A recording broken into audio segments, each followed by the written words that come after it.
Alfia Studio. Qala Allah subhanahu wa ta'ala fil Qur'anil Karim, a'udzu billahi minasy syaithanir rajim. Wa minan nasi man yaqulu amanna billahi wa bil yaumil akhir wa ma hum bimu'minin. Shadaqallahul azim, yang bermaksud wa minan nasi man yaqulu amanna billahi wa bil yaumil akhir, dan di antara manusia ada yang berkata kami telah beriman kepada Allah dan kepada hari akhirat. Wa ma hum bimu'minin, padahal mereka sebenarnya tidak beriman. Surah Al-Baqarah ayat 8 daripada 286 ayat pada juzuk yang pertama. Dan lagi dalam satu hadis Nabi yang berbunyi, an Ummi Ma'kilin anin Nabi sallallahu alaihi wasallam qala, umratun fi ramadana ta'dilu hajjatan, atau kama qala rawahu Imam Tirmizi, mafhum hadis. An Ummi Ma'kilin, dari Ummu Ma'kil, anin Nabi sallallahu alaihi wasallam qala, dari Nabi sallallahu alaihi wasallam bersabda, umratun fi ramadana, umrah pada bulan Ramadan, ta'dilu hajjatan, adalah sebanding dengan melaksanakan ibadah haji. Bagi siapa yang berkemampuan, kalau dapat boleh mengerjakan umrah pada bulan Ramadan, pahalanya sama seperti pahala melaksanakan ibadah haji. Bukan dapat buat haji, haji tak lagi, pahalanya tu sama, dapat macam pahala orang buat haji. Hadis riwayat Imam At-Tirmizi. Dan lagi berkata hukama, al-amalu yaj'alu sa'ba sahla, tindakan ataupun tindakan kita itu membuatkan yang sulit itu menjadi mudah. Maka maknanya hendaklah kita bertindak untuk satu-satu perkara yang baik ke atas kita. Kita tak boleh mendiamkan diri sahaja dengan hanya tunggu sesuatu itu bergolek mendatang. Nak jadi baik, maka kena ada tindakan supaya kita semakin baik. Nak jadi orang yang alim, berilmu, kena bertindak untuk pergi mengaji, belajar sungguh-sungguh, barulah memperolehi hasilnya. Pertama-tama sekali kita merafakkan setinggi-tinggi kesyukuran kehadaratillah subhanahu wa ta'ala, yang dengan limpah dan kurnianya diizin oleh Allah subhanahu wa ta'ala pada kita pada malam ini untuk sama-sama kita menyambung kuliah pengajian kitab kita, iaitulah kitab Risalatut Tauhid, dan insya-Allah nanti disambung pula dengan kitab Minhajul Abidin. Yang moga-moga dengan kedua-dua pengajian ini akan mengukuhkan lagi iman dan juga memantapkan akhlak peribadi kita, sehinggalah dengan keimanan dan akhlak yang mulia itu menjadikan satu bentuk keizinan daripada Allah untuk kita ditempatkan di dalam syurga bersama dengan kekasih kita Nabi Muhammad sallallahu alaihi wasallam. Amin ya rabbal alamin. Yang saya hormati pengasas mudir Ustaz Jafri Mahmudi dan seluruh ahli keluarganya dan juga ahli jawatan kuasanya yang bertungkus lumus menjayakan program-program ilmiah di tempat ini. Moga-moga bertambah keberkatan dan keredaan daripada Allah pada tempat ini. Dan yang amat-amat disanjungi para asatizah, alim-alim ulama, tuan-tuan guru, ustaz ataupun ustazah yang hadir pada malam ini, mohonlah ditegur kepada hamba yang fakir dalam bidang ilmu ini, sekiranya apa yang disampaikan dan dikongsikan ada salah dan silapnya. Yang kita kasihi ayah-ayah, ibu-ibu, pemuda-pemudi muslimin dan muslimat yang dirahmati Allah sekalian. Kita sambung kitab Risalatut Tauhid Jawi Lama pada muka surat 22. Pada perenggan yang kedua, pada tajuk yang ketujuh Al-Qudrah, adapun mendirikan taksir. Situ. Qala al-muallif rahimahullahu ta'ala wa nafa'ana wa iyyakum bi ulumihi fid daraini amin ya rabbal alamin. Kata pengarang kitab, adapun menyandarkan taksir, memberi bekas kepada kudrah itu majazi akli. Majazi akli, sindiran cakap yang difaham oleh akal. Jua, kerana yang memberi bekas pada hakikat itu zat yang maha suci, maka tidak ada perbuatan melainkan baginya. Demikianlah yang telah disebutkan oleh ulama muhaqqiqin. Tetapi pada orang yang awam berkata kudrah yang memperbuat, atau katanya pandang olehmu perbuatan kudrah Allah, maka yang demikian itu haram. Dan kata separuh ulama makruh selama ia tidak beriktikad kudrah yang memberi bekas dengan sendirinya.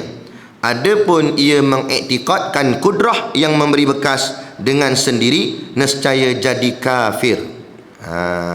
Baik, ini kupasan dia dah mula dalam sikit aja. Apa benda ni dikupas ni? Ini kupas tentang takluk sifat. Takluk sifat. Kita dah mula masuk kepada satu kumpulan sifat yang sangat penting daripada keseluruhan sifat 20. Yang sebelum-sebelum kita mengaji ni bukanlah tak penting, tapi yang ni lagi penting. Inilah nama kumpulannya sifat ma'ani. Bermula daripada sifat kudrat ni. Nanti kita akan belajar kudrat, iradat, ilmu, hayat, sama', basar, kalam. Dia ada 7 sifat.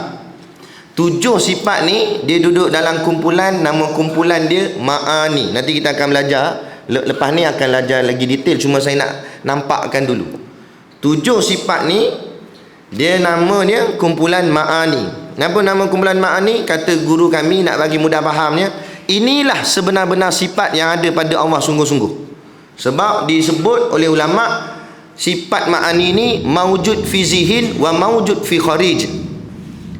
Dalam bab nak memahamkan tentang sifat Allah ni, dia ada 2 keadaan. Satu namanya zihin, zalhanun, zihin. Satu lagi kharij, kha alif rajim, kharij. Zihin tu maksudnya di dalam fikiran. Kharij pula artinya di luar fikiran. Okey. Jadi kita sifat ma'ani ni, 7 sifat yang saya sebut tadi, kudrat, iradat, ilmu, hayat, sama', basar, kalam tu, semua sifat ma'ani ni dia adalah mawjud fi zihin wa mawjud fi kharij. Artinya pada dalam pemikiran pun mawjud, ada sungguh, di luar pemikiran pun ada sungguh. Maksudnya tu. Jadi sifat yang sebenar-benar sifat, kata ulama. Jadi disebabkan dia adalah sebenar-benar sifat, maka sifat ma'ani ini ada ta'aluk baginya. Ada ta'aluk. Okey, ta'aluk tu apa dia? Kena faham. Dia ilmu tauhid ni dia payah dekat term-term dia tu je, terminologi dia tu. Bahasa yang diguna pakai. Tapi kalau kita belajar lama faham lah. Tiba-tiba nak terus faham memang tak lah, payah juga. Kan? Saya di pondok tu, Tok Guru baca kitab Matan Umul Barahin. Nipis je kitab tu. 3 kali ulang kitab tu Tok Guru baca. Khatam, baca lagi. Khatam, baca lagi. 3 kali ulang. Ambil masa 4 tahun baru habis. 4 tahun baru habis. Bukan ngaji macam ni sebulan sekali ni. Hari-hari mengaji. Hari-hari, tiap-tiap hari, tiap-tiap pagi. Kuliah dia kalau tauhid, kuliah dia tu belah pagi lepas subuh. Tiap-tiap pagi, tiap-tiap hari. 4 tahun baru habis. Kitab nipis je, Matan Umul Barahin, 3 kali ulang. Khatam, ulang balik. Khatam, ulang balik. Kan?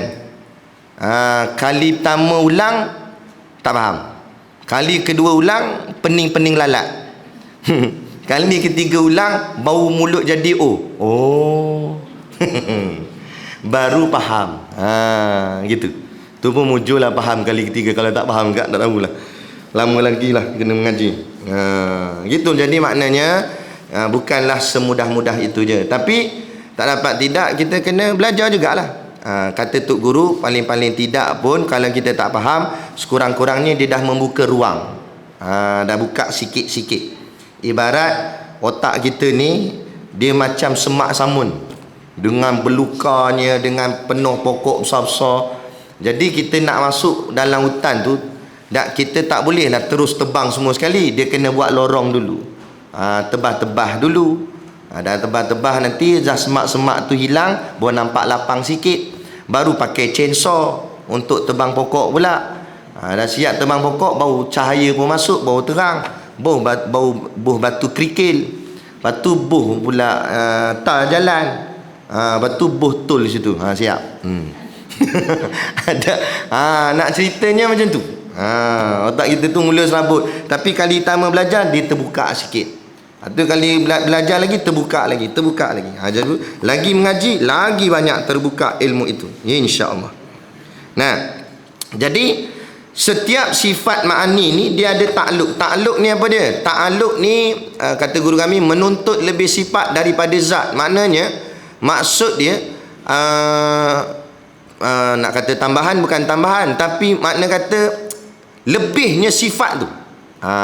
Contoh nak, sifat kudrat yang kita mengaji ni, apa makna kudrah? Kuasa.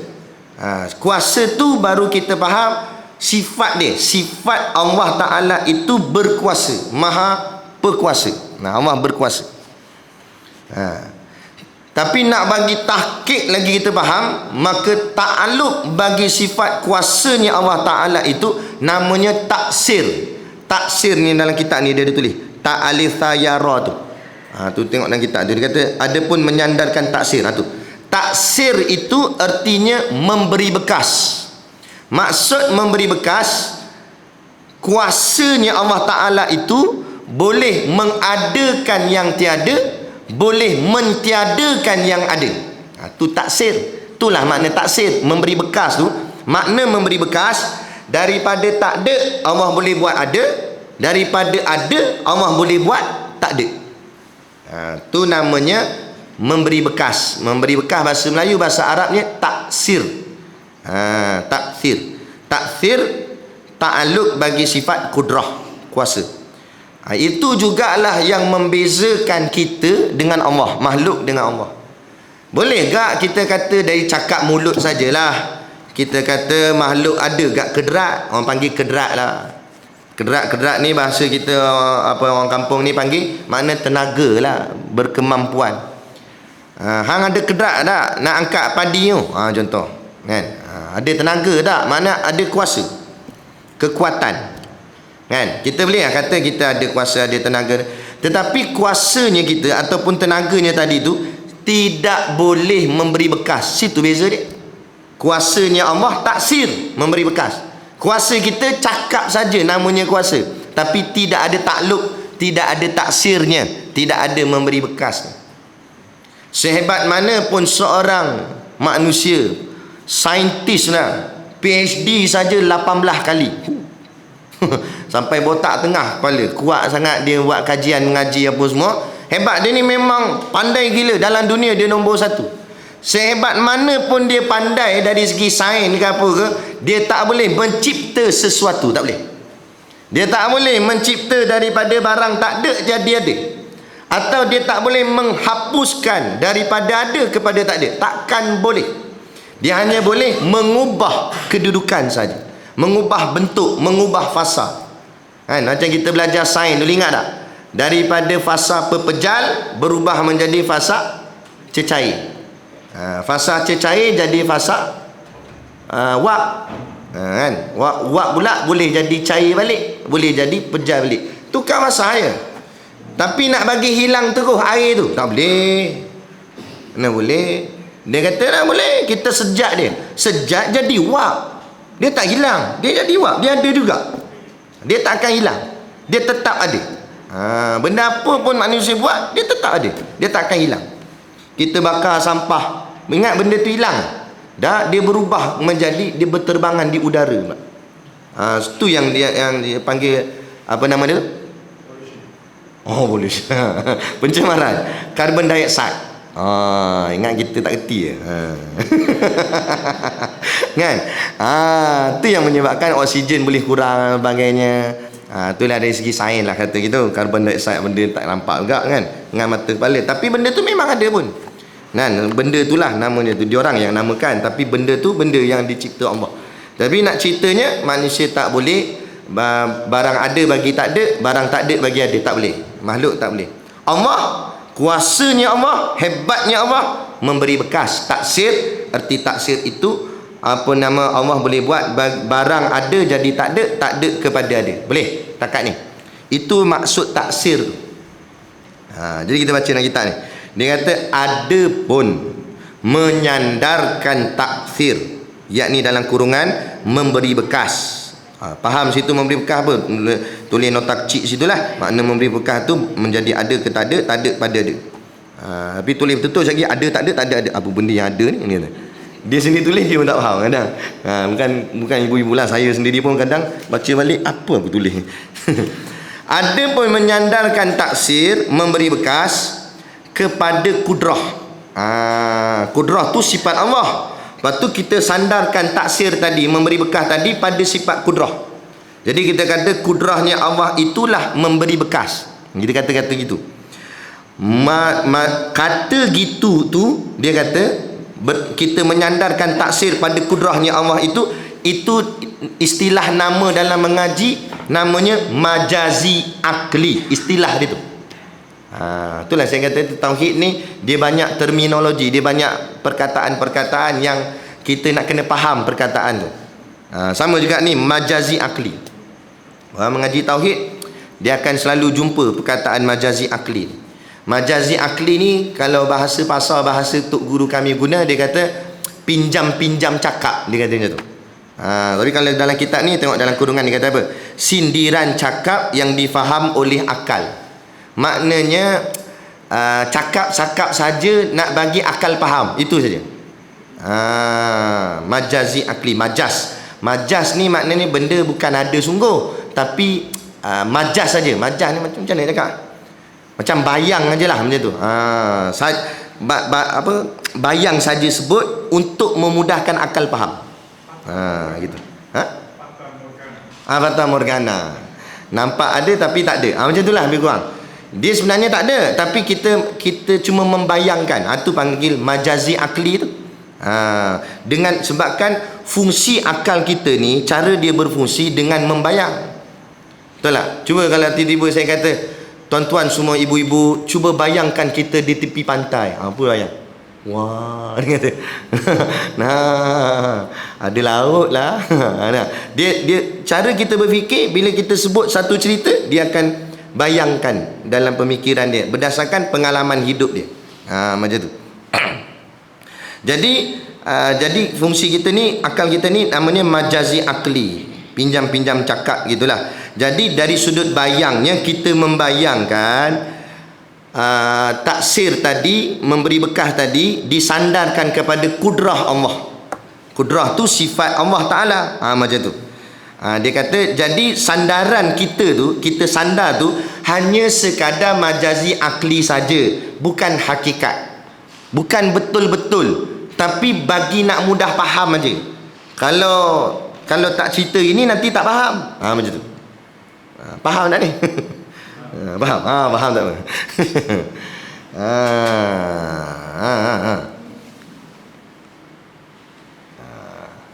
Nampak tak apa ni? Air. Bayangkan ini air sirap, walaupun bukan air sirap lah. Tapi bagus tak kalau dia jadi air sirap ni? Ini bayangkan ni air sirap. Dalam air sirap ada apa? Ada gula lagi. Ada pewarna apa? Warna sirap tu lah, merah tu, dan air. Tapi dia dah sekaligus nama dia air sirap. Dan boleh pisah tak? Air dengan sirap dengan gula. Boleh tak? Tak boleh dah, sebab campur dah. Jadi nama dia terus air sirap. Tetapi majazi aklinya, untuk mudahkan akal faham, saya kata air ni ada 3 elemen dalam dia. Ada air, ada sirap, ada gula. Akal boleh faham tak? Tapi kalau tengok dengan mata kepala, mana gula, mana sirap, mana air? Yang nampak air sirap tu semua. Macam itulah maksud majazi akli tu. Boleh faham? Hakikat Allah lah. Tetapi dari sudut majazi akli, kita nak cerita Allah ada sifat kudrat Allah Ta'ala itu taksir. Rentetan cerita tu sekadar majaz sahaja, sekadar nak bagi akal ni faham sahaja. Dia punya turutan dia tu. Gitu. Okey, boleh nak? Kemudian lagi dia kata apa? Kerana yang memberi bekas pada hakikat itu zat yang maha suci. Sebab dari segi hakikatnya, yang bagi bekas, yang tadi saya kata yang boleh ubah daripada ada kepada tak ada, tak ada kepada ada tu, sebenarnya taksir ke kudrat ke Allah. Allah, bukan taksir, bukan kudrat, Allah lah. Nah, sebab Allah yang berkuasa. Cuma kita cerita kudrat, kita cerita taksir, itu majazi aklinya. Macam tu. Cerita sebab apa? Nak mudahkan faham. Kena cerita satu-satu. Tapi bila dah faham, sekaligus. Hanya semuanya Allah sahaja, bukan yang tu semua. Gitu. Nah, mudahkan cerita saja. Dalam air ni ada sirap, ada gula. Mudahkan akal faham. Oh, tapi realitinya air sirap saja terus. Macam tu. Okey.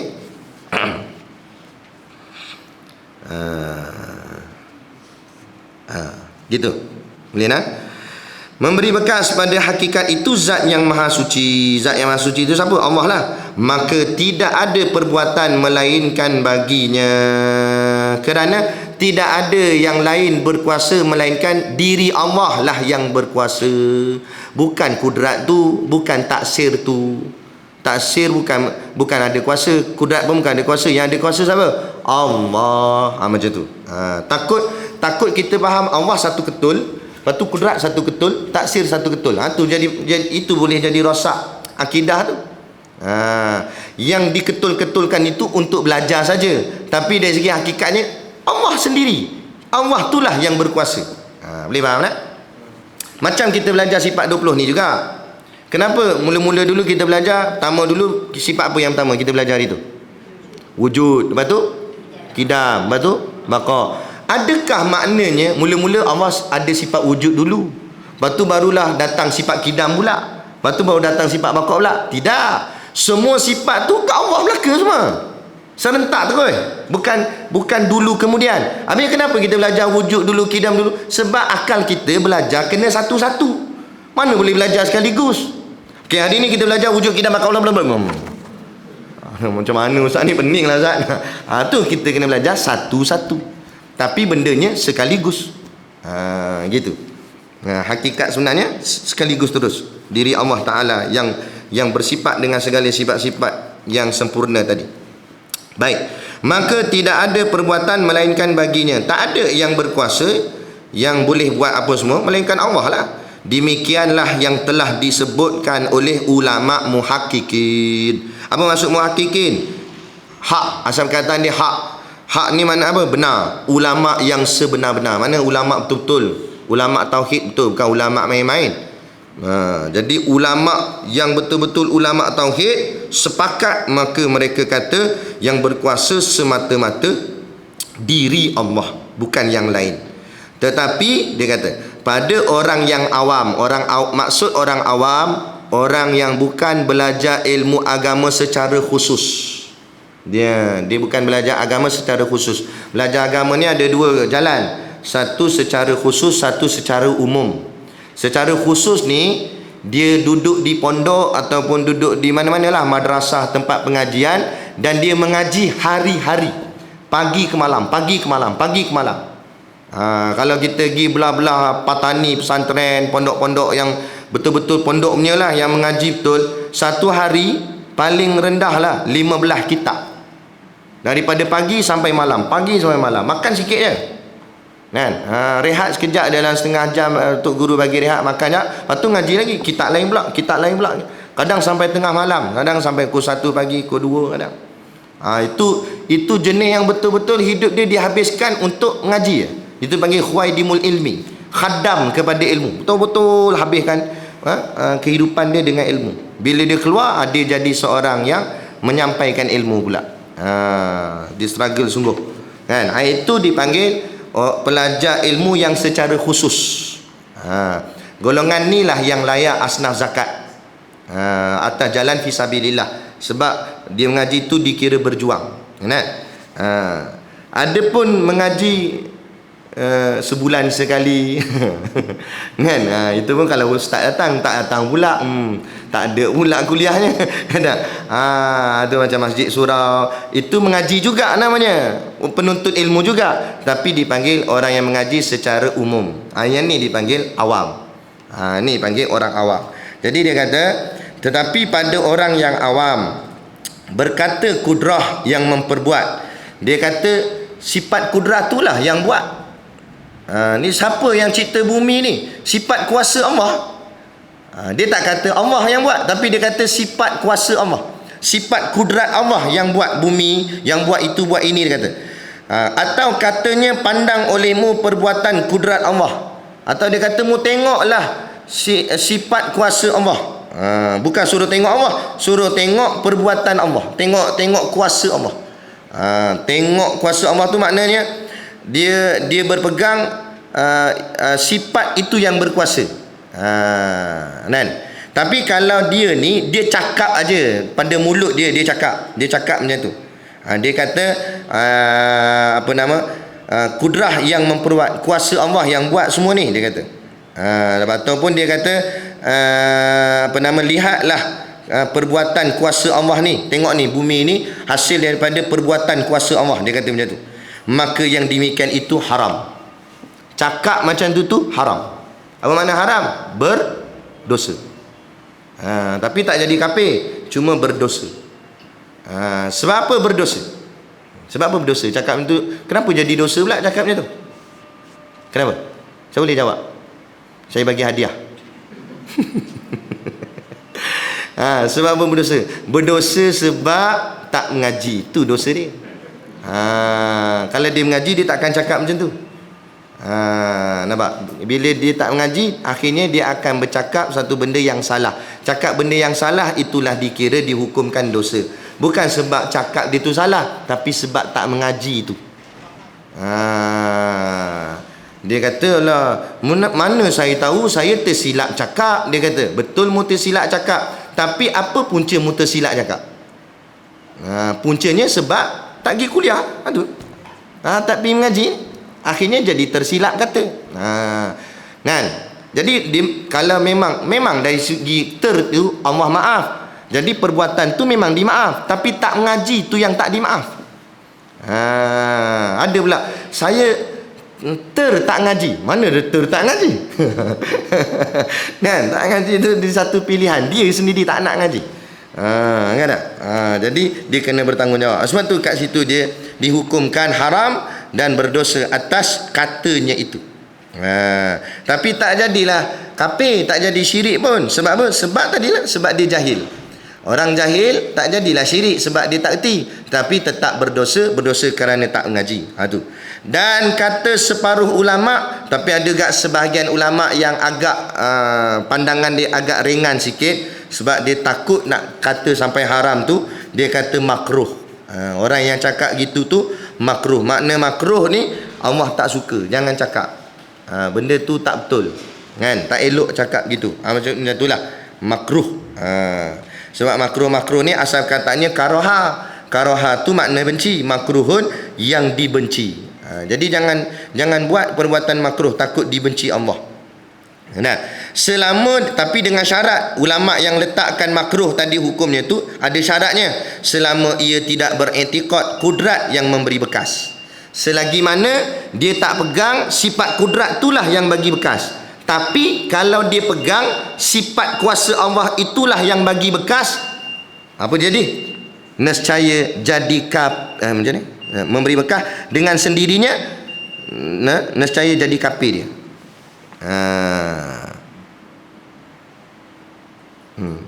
Selama ia tidak beriktikad kudrat yang memberi bekas dengan sendirinya, adapun ia mengiktikad kudrat yang memberi bekas dengan sendiri, nescaya jadi kafir.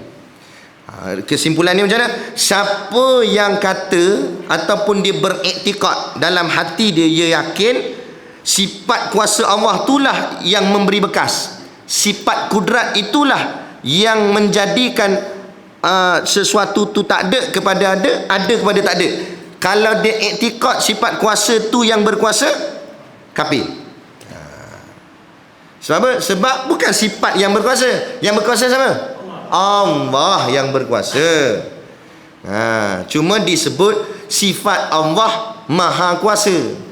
Tapi yang berkuasanya siapa? Allah. Boleh? Pening kan macam mana? Lepas tu kupasan ni sebenarnya tu lah cakap dia agak dalam sikit. Sebenarnya benda ni pernah dibahas oleh tok-tok guru dulu. Dia bahas perbahasan semula pada kitab-kitab lama.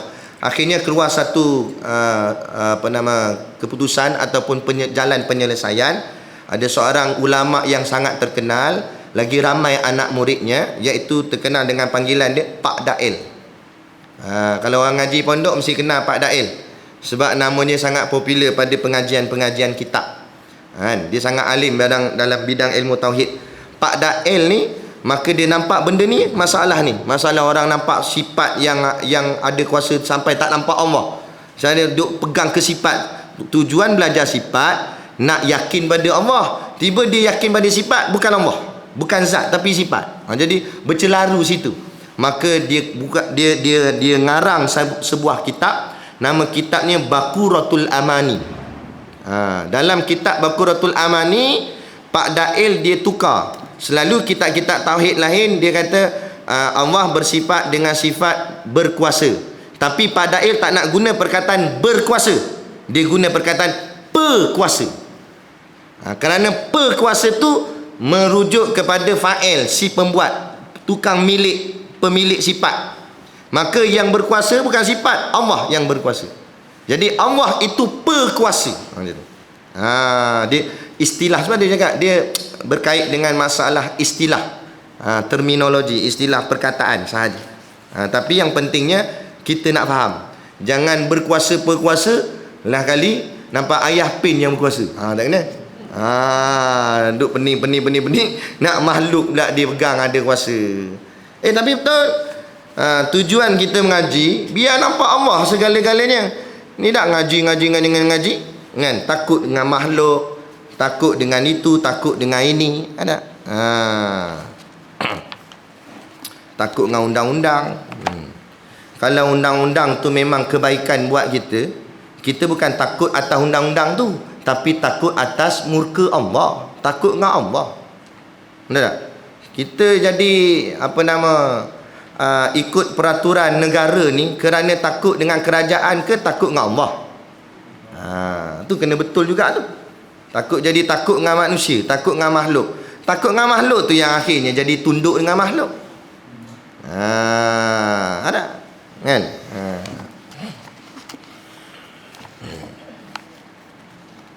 Ustaz ni tak boleh ngajar kerajaan tu kata. Contoh.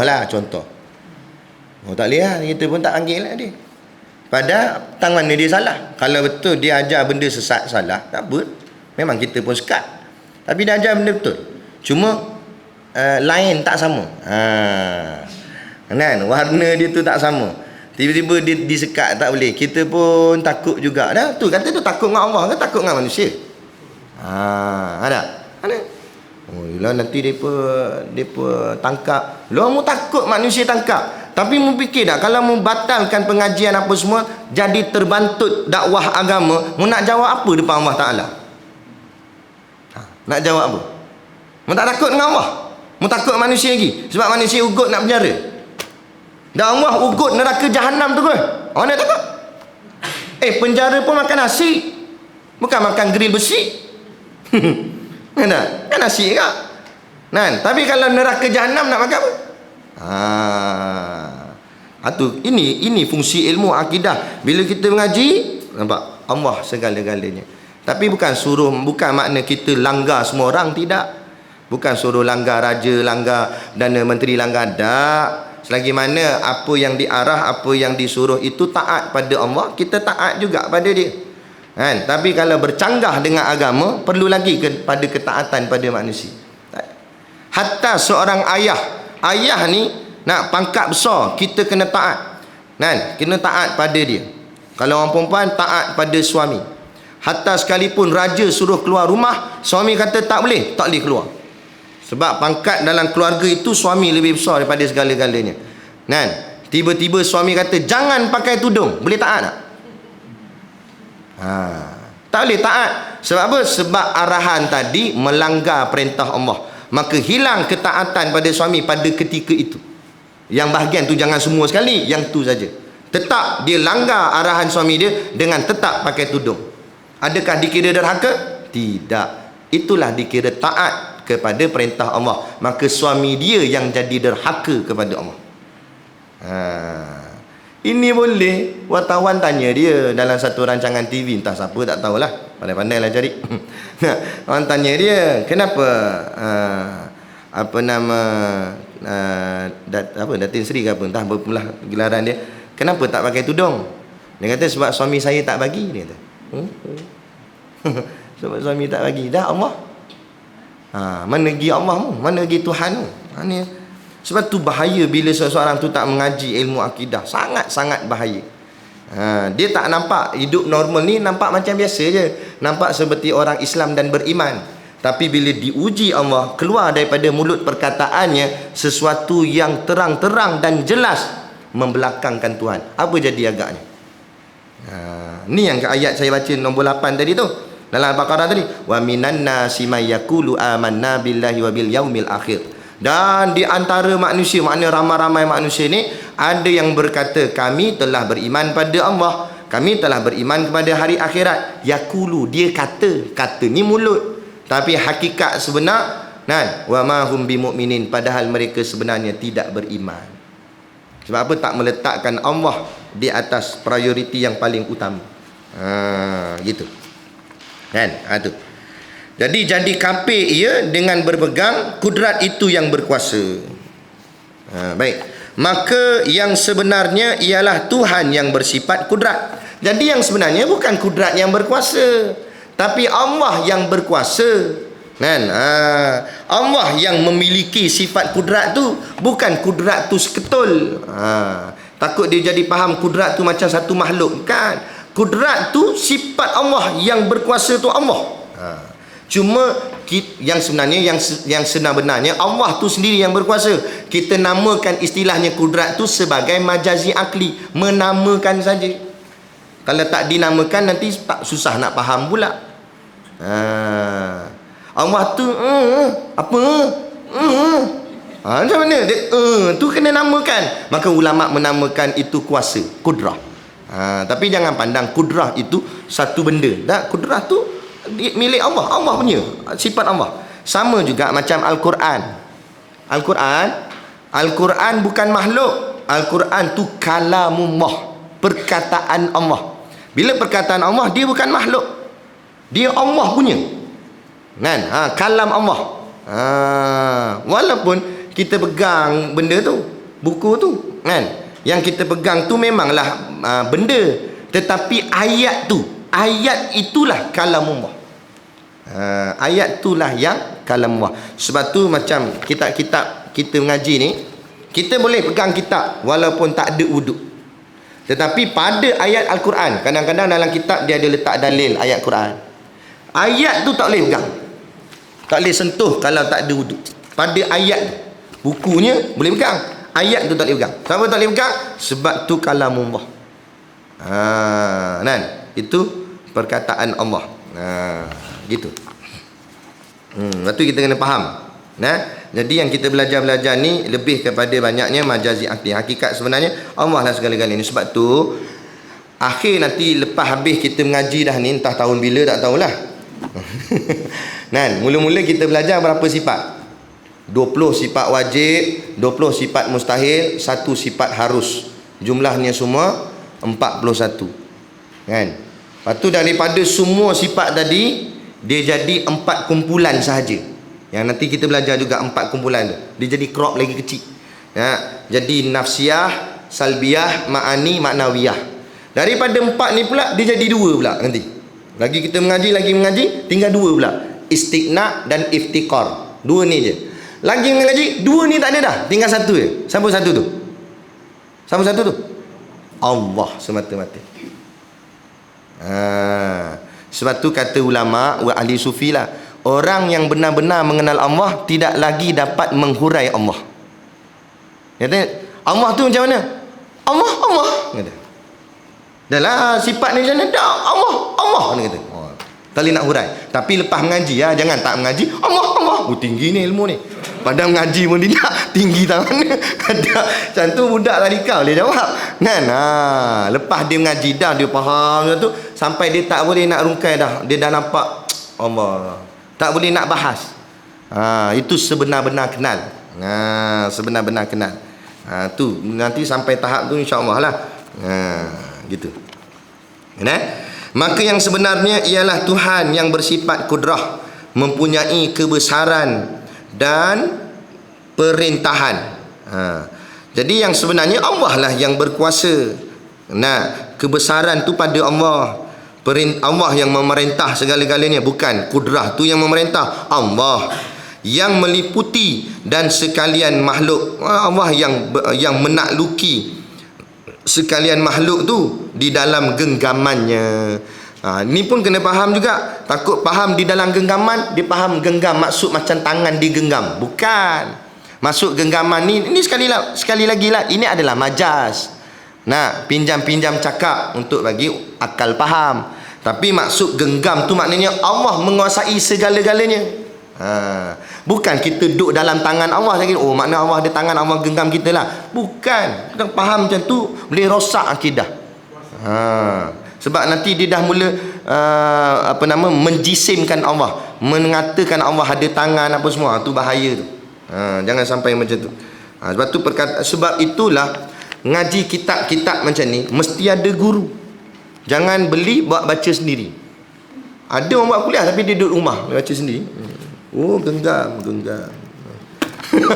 Nanti dia faham sendiri tu yang jadi sesat ni. Kan? Tu yang Haji Qahar dia ngaku jadi Rasul Melayu tu. Orang tanya dia macam mana kata mu jadi Rasul pula. Dia kata saya baca surah Yasin kata. Betul? Dalam surah Yasin tu kata engkau Rasul. Dia kata ayat tu kata kat saya. Jadi saya Rasul. Loh, tentu kita baca pun jawab tulis macam tu juga. Dan kita semua jadi Rasul kan macam mana? Tu pening dia ni. Memang ayat tu engkau di situ, bukan engkau tu Rasulullah. Sebab ayat tu turun kat Rasulullah, bukan turun kat mu. Kadang-kadang tu lah bila tak mengaji dengan berguru tu yang kata ulama gurunya setan. Setan tu yang mengelirukan dia tu.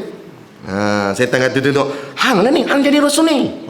Dia pun isytihar jadi Rasul Melayu. Ya tu. Dia kata Nabi Muhammad tu Rasul untuk orang Arab. Saya lah Rasul Melayu. Pula ada nanti Rasul Jawa ada.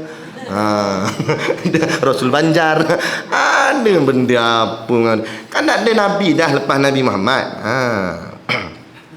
Tu. Yang meliputi dan sekalian makhluk di dalam genggamannya, yang bersendiri mengadakan apa-apa kehendaknya yang tiada dapat dikirakan. Jadi Allah menjadikan dengan kuasanya Allah Ta'ala tu, Allah jadikan segala-galanya itu, Allah yang berkuasa itu menjadikan itu dengan sendirinya tanpa bantuan siapa-siapa pun. Bukan maksudnya Allah memerlukan sifat kudrat bahawa Allah berkuasa. Tidak.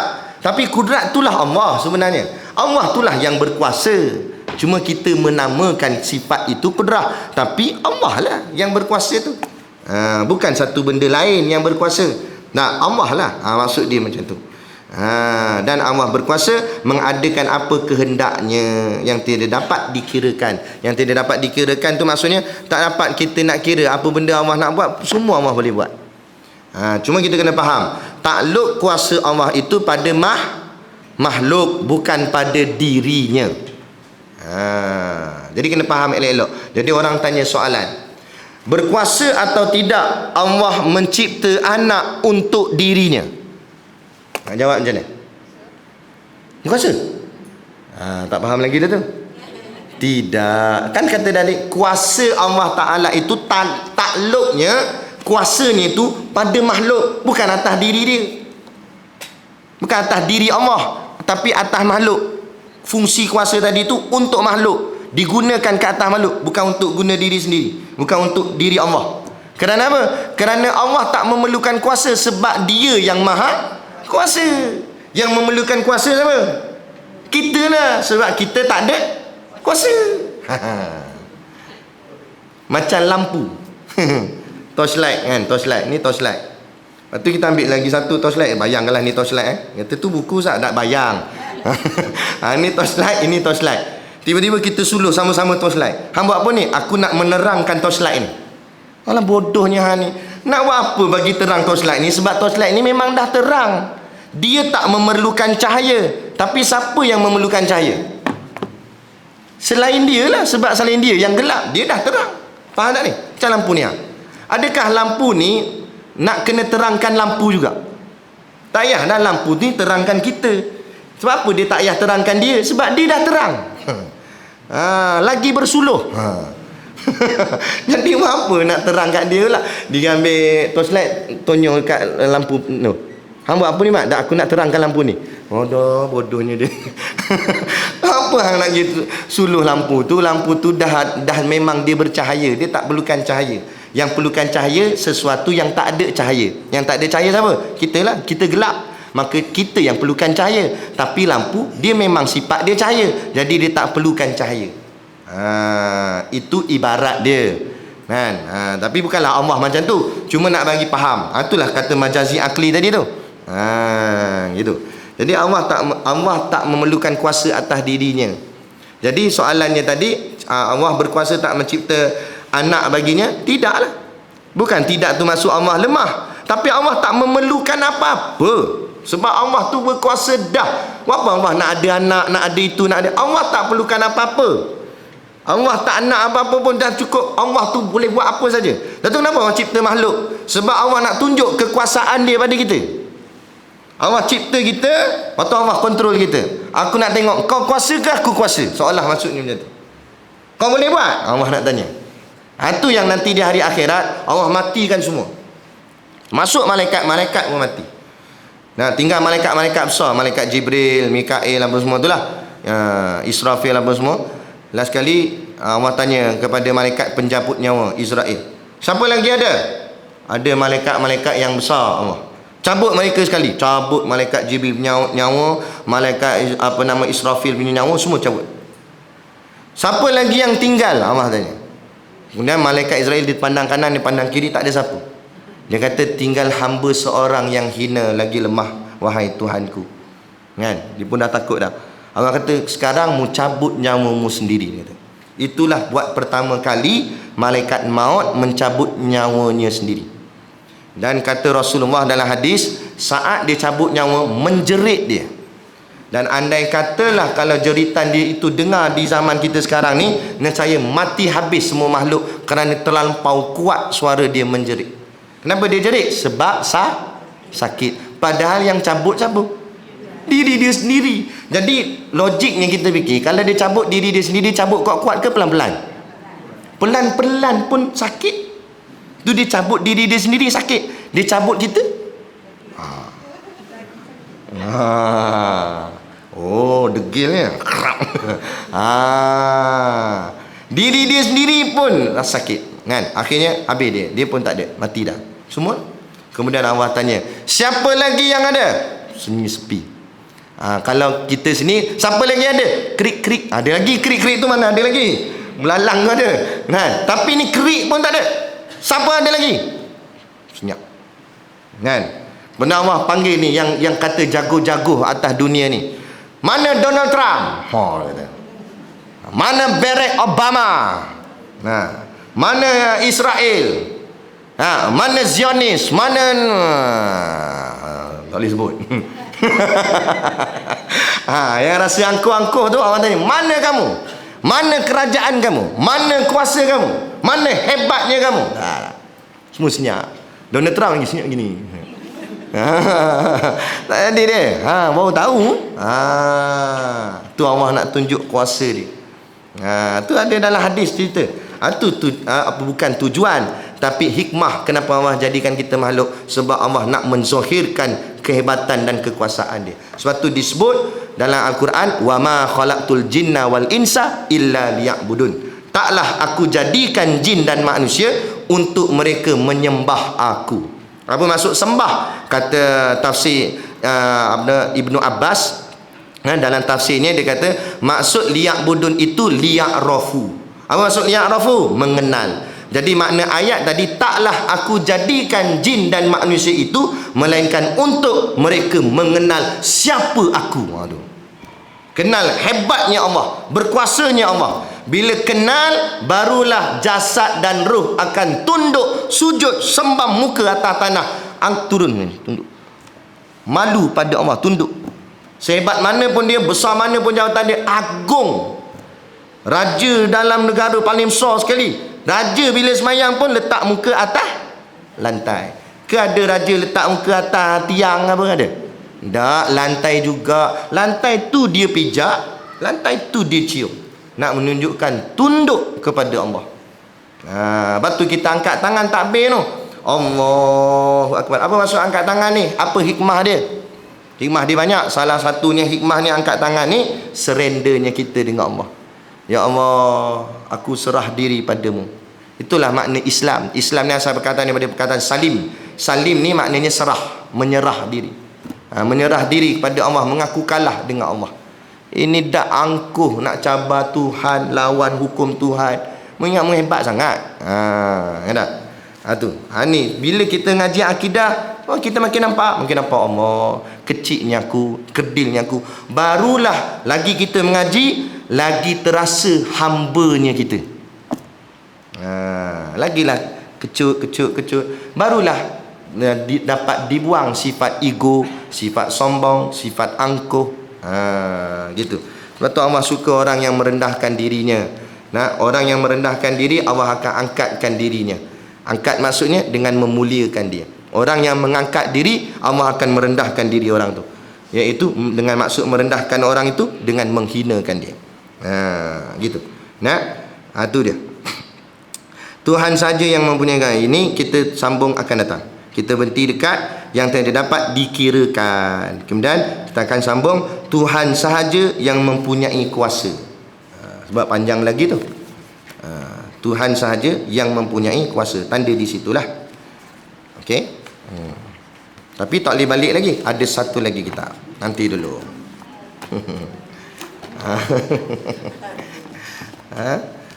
Kitab Minhajul Abidin. Pelajaran berkenaan dengan ilmu tasawuf. Kitab Jawi Lama, muka surat 10.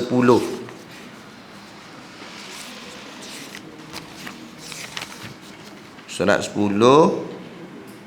baris 14 dari atas. 1, 2, 3, 4, 5, 6, 7, 8, 9, 10, 11, 12, 13, 14. Sekarang ni kata muallif Imam Al-Ghazali. Kalau ruminya 18. Kalau sama dengan saya lah.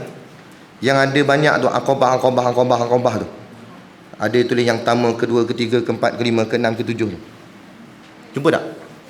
Kalau Jawi Lama muka surat 10 baris 14 daripada atas. Dalam kurungan kata muallif Imam Al-Ghazali. Lihat tak? Jumpa tak? Kalau yang Rumi, dia sebelum tajuk Aqabah pertama, Aqabah ilmu. Sebelum tajuk tu. Boleh? Saya baca nak. Qala al-muallif rahimahullahu ta'ala wa nafa'ana wa iyyakum bi ulumihi fid daraini amin ya rabbal alamin. Kata pengarang kitab. Sebelum tu kita tadi awal buka tadi lupa nak hadiah Fatihah pada Imam Ghazali. Kita hadiahkan Fatihah kepada guru kita Al-Imam Al-Ghazali dan juga Syekh Daud Ibni Abdullah Al-Fatani. Al-Fatihah.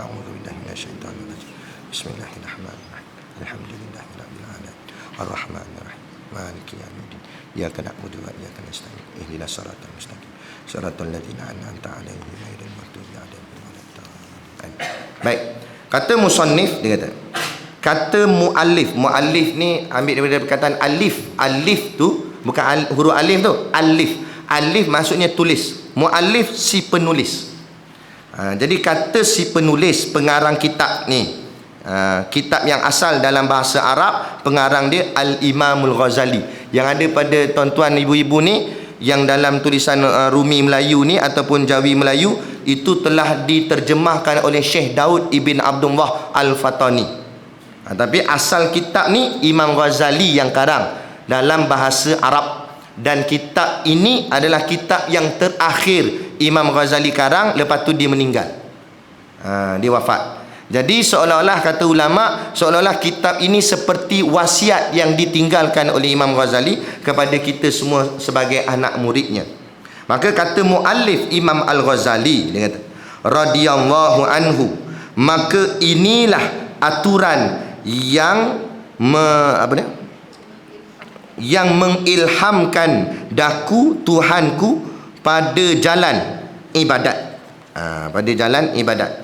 Jadi dia kata kitab yang dikarang inilah hasil daripada ilham yang Allah berikan pada dia dalam nak menyusun aturan jalan ibadat. Kita ni yang orang cakap apa, nak mendekatkan diri pada Allah ni, istilahnya dipanggil golongan salik. Kita ni salik. Dulu kami di pondok pakak ramai-ramai buat cincin. Dekat cincin tu kami tulis, ada 10 orang kami pelajar pondok, kami tulis kat cincin tu Al-Fakir As-Salik. Tapi sekarang ni semua cincin tu hilang gimana tahu. Tapi nak cerita Al-Fakir As-Salik itu gelaran kita. Al-Fakir, kita orang fakir. Antumul fuqara'u ilallah, kata Allah. Kamu semua fakir di sisi Allah.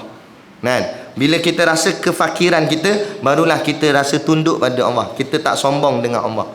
Tapi bila kita rasa kita kaya, kita hebat, kita rasa macam kita tak perlukan Allah. Tu jahat tu. Jadi bila kita rasa fakir, kita rasa kita perlukan Allah, berhajat pada Allah. Dan salik tu maksudnya orang yang berjalan kepada Allah. Salaka tu namanya, salaka tu lorong, jalan. Salik tu orang yang berjalan. Berjalan ke mana? Berjalan nak mendekatkan diri pada Allah. Jadi kita ni majaz ni tadi, majazi aklinya, kita ni umpama macam dalam satu ruang, kita nak berjalan, katalah kita dari hujung tu, Allah di situ, bukan Allah di situ, ni contoh majaz dia. Kita pun jalan nak pergi dekat dengan Allah. Dalam jalan kita tu pula ditutup ni, lampu ni semua jadi gelap. Bila gelap, kita tak nampak lubang ke, penghalang ke. Tu yang kadang-kadang kita jalan jatuh. Dalam kehidupan kita ni kadang-kadang kita jatuh. Jatuh macam ni, bukan jatuh gelincir dan bila bukan itu. Maksud jatuh sini terbuat dosa, tersalah, tersilap dan sebagainya. Sebab tadilah, sebab tak nampak, cahaya tak ada. Kita tersadung. Walau terjatuh, bangkit semula. Jangan mengalah. Jangan dah jatuh, tidur terus situ. Jangan.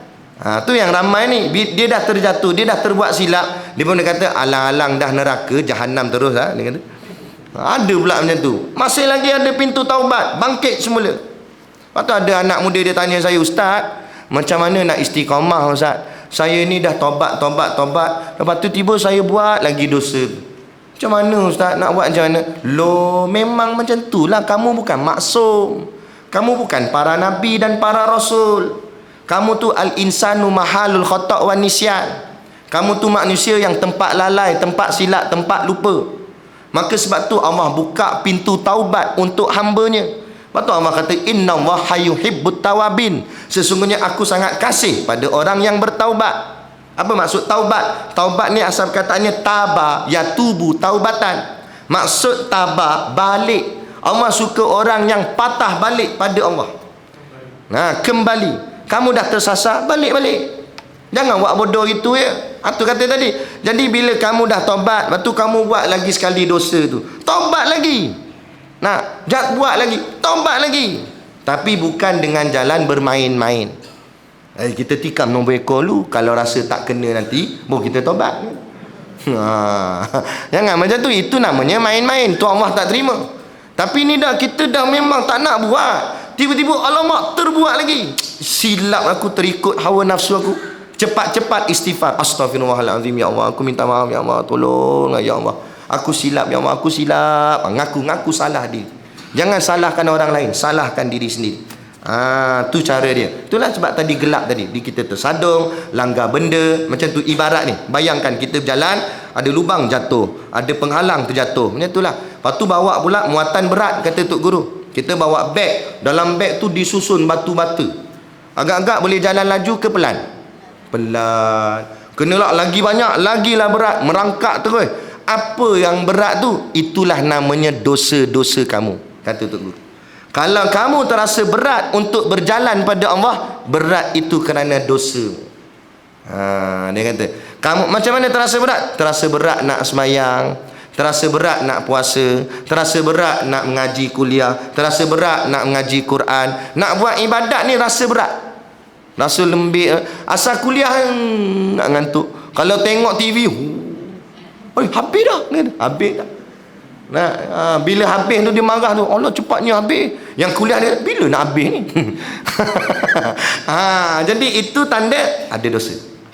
Habis macam mana nak buat? Cuci dosa. Buang batu-batu yang dalam beg itu tu, buang. Macam mana nak buang? Taubat dah, betul lah. Istighfar banyak-banyak, Sayyidul istighfar, hari-hari istighfar. Nabi pun istighfar hampir 70 kali sehari. Kan? Padahal Nabi mana ada dosa, tapi Nabi nak ajar umat. Kalau aku pun istighfar, kamu lagilah kena istighfar. Seolah-olah maksudnya macam tu. Kan? Jadi kita kena istighfar selalu. Sebab itulah ulama kita dah ajar lepas mayang istighfar dulu. Itulah kataan yang keluar dulu. Assalamualaikum warahmatullahi wabarakatuh. Assalamualaikum warahmatullahi wabarakatuh. Astaghfirullahalazim. Ngaku salah diri dulu. Ngaku pada diri kita salah dulu. Gitu. Kemudian Allah ada memberikan cahaya. Semakin dekat kita kepada Allah, semakin ada cahaya. Macam tu. Jadi tadi kan bayangkan macam dalam situasi bilik ni tadi, dia dari sana gelap lagi, gelap. Dalam gelap tu dia asyik terjatuh lah apa semua. Tapi bila makin dekat cahaya kat sini, bila makin dekat dengan cahaya, dia dah mula nampak. Oh, ada lubang rupanya. Dah masuk dalam lubang je tak? Tak lah, sebab nampak dah. Dia pun ngelak. Lepas tu nampak ada benda penghalang, ada balak kat depan. Oh, ada balak rupanya. Dia pun langkah. Tak adalah dia tersadung dah. Itulah cahaya. Itulah sebab kita nak cahaya Allah. Bila ada cahaya, kita kenal dah, ini maksiat, aku tinggal. Ini dosa, aku tinggal.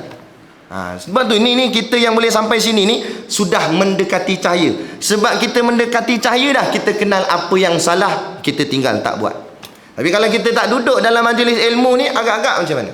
Tu yang berpeleseran, duduk di kelab, disko apa semua, berjoget, sampai langsung tak rasa bersalah. Sebab dia dalam kegelapan. Dia gelap, dia tak nampak apa. Dia dah jatuh, dia tak sedar dia jatuh. Tapi orang yang dah dapat cahaya, dia dah mula nampak. Lagi dia dekat, lagi terang cahaya tu. Tadi sampai tengah-tengah ni ada gak cahaya, tapi cahaya tu tak kuat lagi. Bila dia tak kuat, kadang-kadang ada juga lubang dia termasuk. Lubang besar dia nampak lah, lubang kecil tak nampak. Termasuk pula lubang kecil. Macam mana lubang kecil? Dosa-dosa kecil lah pula. Dosa besar dia tak buat dah. Kita tak minum arak dah. Tak ada kan minum arak. Main judi mana ada. Tikar nombor ekor tak ada. Zina tak ada. Tapi kadang-kadang dosa ngumpat ada tak? Itulah sebab cahaya tak kuat lagi. Jadi dia termasuk lagi lubang, tapi jenis lubang kecil-kecil. Jadi teruskan berjalan lagi. Terus makin lama makin dekat, makin lama makin dekat. Cahaya makin kuat, makin terang, makin terang. Bila dah terang sangat cahaya, lubang besar ke lubang kecil semua dia nampak lah. Maka dia takkan masuk lagi dalam lubang tersebut. Dia takkan terkena lagi akan dosa-dosa dia. Tapi nak boleh sampai kat cahaya tu bukan senang. Ni yang Imam Ghazali nak cerita ni. Dia kata apa? Maka ketahui olehmu sekarang dengan taufik Allah, bahawasanya taufik ni maknanya takyid, kekuatan yang Allah berikan pada kamu, yang hasil daripada jumlah ini 7 aqabah. Jadi jalan tadi yang saya kata gambaran tadi tu, nak sampai dekat dengan cahaya Allah tu ada 7 bukit nak kena lalu. Aqabah ni maksudnya bukit. 7 bukit nak kena daki. Nak kena panjat, turun pula, panjat lagi bukit lain. 7. Kalau 7 ingat senang. Pergi buat jungle trekking tengok. Satu bukit kadang-kadang tak lepas. Ini kan pula 7 bukit. Kan? Tapi tu bukit kalau kita buat jungle trekking tu, itu kekuatan fizikal. Kan? Jenis muda memang boleh berlari terus naik atas tu. Kan? Tapi yang ini bukitnya bukan fizikal, batin. Sebab tu orang muda pun belum tentu boleh. Kan? Kadang silat-silat yang muda yang kalah. Tak boleh nak mendaki aqabah ni. Maka Imam Ghazali dia bagi kita panduan. Apa 7 bukit yang kamu nak kena lalu tu? Dia kata aqabah yang pertama dinamakan aqabatul ilmi. Bukit pertama kamu kena lalu bukit ilmu. Mana kata step pertama kalau kamu nak berjalan kepada Allah, kamu nak mendekati Allah, step pertama ilmu dulu. Mengaji dulu. Kadang-kadang ada golongan artis dia berubah, hijrah. Dulu menyanyi melalak apa semua, sekarang dah tinggal lah. Nak pakai tudung elok apa semua dah. Bagus perubahan dia, tapi mesti dengan jalan ilmu, bukan semata-mata berubah. Kalau semata-mata berubah tanpa didikan ilmu, dia akan patah balik. Sebab apa? Sebab bila dia tak ada ilmu, dia tak kenal mana halal, mana haram, mana boleh, mana tak boleh. Dia hentam saja. Tak boleh, kena ada ilmu. Ngaji, nadah kitab. Belajar dengan tok-tok guru apa semua. Itu yang pertama, aqabatul ilmi. Nanti dia akan kupas sepanjang-panjangnya aqabatul ilmi itu macam mana. Yang kedua, dah lepas, katalah kita dah lepas bukit ilmu. Lepas dah bukit ilmu ni, ingatkan dah selamat dah. Tak lagi, bukit kedua pula nak kena tempuh.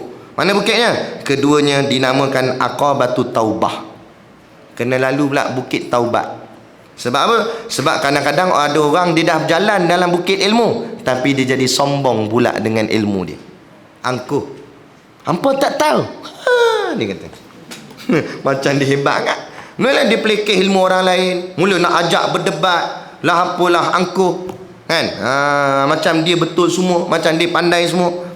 Maka kena jalan aqabatut taubah supaya taubat. Pandang ilmu bukan kita punya, Allah yang punya. Taubatkan diri. Sebab dengan menuntut ilmu ni dia menjadi tinggi, tapi dengan aqabatut taubah dia akan turun balik. Sebab tu kalau orang yang hanya mengaji, dia akan mula meninggi dirinya. Mula meninggi diri. Kan? Kadang orang kan nak cium tangan ni pun dia tonyong. Cium. Orang tak nak cium lah. Dia tonyong. Dia rasa dia hebat. Ilmu dia banyak. Jadi mesti masuk aqabatut taubah. Bila masuk aqabatut taubah, baru tunduk balik. Taubat. Lah aku ni apa? Tak ada. Kata Imam Malik, Imam Zahab Maliki tu. Kan? Habis-habis kuliah dia menangis. Habis ceramah sampai dekat sekolah dia menangis. Anak murid tanya, ya Imam Malik, kenapa kamu menangis? Imam Malik, menangislah sebab orang cium tangan aku, dia kata. Orang cium tangan, kenapa kamu menangis? Sebab Allah tutup aib aku, dia kata. Kalau Allah buka aib aku, orang takkan cium tangan aku, malah ludah lagi pada aku, dia kata. Pada Imam Malik buat salah apa sangat? Ulama besar, tapi dia merendah diri, dia malu pada diri dia. Pada Imam Malik ni, antara karamah yang Allah beri kepada dia, tiap-tiap malam tidur mimpi Rasulullah. Imam Malik itu pun masih lagi mengaku rendah. Tu kadang-kadang setengah tok-tok guru kita dengar cerita, balik-balik malam-malam dia yang cuci tandas. Sebab nak aqabatut taubah ni lah, dia menjatuhkan balik diri dia. Sebab dia dah rasa macam dia naik, orang duk puji, orang duk salam dia, jatuhkan balik. Tangan yang orang cium ni lah yang cuci najis, dia kata. Tundukkan balik. Gitu. Ada satu Habib ni di Yaman, dia selalu datang lambat pengajian dia. Pelajar dah ada semua, dia tak masuk lagi. Dia orang last masuk. Sampai orang berkata, apa tok guru gini, asyik lambat aja, dia kata. Tapi bila habis-habis kelas, tengok bersusun selipar. Dia kata, siapa yang susun ni? Kan? Siapa yang susun? Satu hari ada seorang budak ni, dia nak tahu sangat siapa yang susun selipar. Dia pun nyorok kat tepi. Rupa-rupanya guru dia yang susun. Guru ambil khidmat susun selipar anak murid. Sebab tu guru tu lambat. Lepas tu kalau saya lambat, jangan marah, susun selipar. Kan? Tapi ni cerita betul kan? Jadi barulah dia tahu, loh, patutlah guruku lambat. Dia berkhidmat. Bukan hanya anak murid khidmat pada guru, kadang-kadang guru khidmat pada anak murid. Gitu. Aqabatul awaiq, ketiga pula, bukit ketiga, aqabatul awaiq.